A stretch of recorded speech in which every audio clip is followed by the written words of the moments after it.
Il-ħadd filgħodu pajjiżna immarka mument storiku fil-ġlieda kontra l-pandemija. Għal ħabta tad-disa, l-infermiera Rachel Grech li taħdem fl-Infections Disease Unit fl-Isptar Mater Dei kienet l-ewwel Maltija li ngħatat it-tilqima kontra l-COVID-19. F'dawn l-ewwel jiem, il-prijorità tat-tilqim ser tingħata lil frontliners kif ukoll lill-anzjani vulnerabbli u matul il-jum tal-Ħadd ser ikunu qed jintlaqmu 55 persuna fl-Isptar Mater Dei. Ma' Net News, Rachel Grech tkellmet dwar l-importanza li kulħadd jieħu dan il-vaċċin sabiex nelbu id-daqqa tal-pandemija.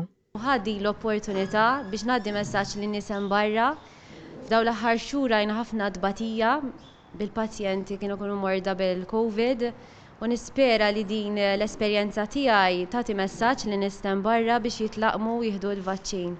Kien is-Sibt filgħodu meta fl-ajruport waslet l-ewwel kunsinja tat-tilqima li kienet tikkonsisti f'10,000 doża, dan grazzi għal ftehim li sar mill-Kummissjoni Ewropea mal-kumpanija Pfizer-BioNTech. Fil-jiem u ġimgħat li ġejjin mistennija jinġiebu aktar dożi sabiex minn April jibda jitlaqqa mill-pubbliku ġenerali biex sas-sajf tkun tlaqmet il-biċċa kbira tal-popolazzjoni Maltija. Il-vaċċin ta' Moderna mistenni jiġi approvat għal nofs ix-xahar id-dieħel filwaqt li dak ta' AstraZeneca għal ħabta ta' Marzu. Is-Sibt fl-ewwel reazzjoni tiegħu appena wasal il-vaċċin, il-kap tal-Partit Nazzjonalista Bernard Grech saħaq li qed jilqa' bi pjaċir il-wasla tal-vaċċin f'pajjiżna. Din hija solidarjetà fil-prattika u prova oħra tal-benefiċċji ta' sħubija fl-Unjoni Ewropea, saħaq Bernard Grech.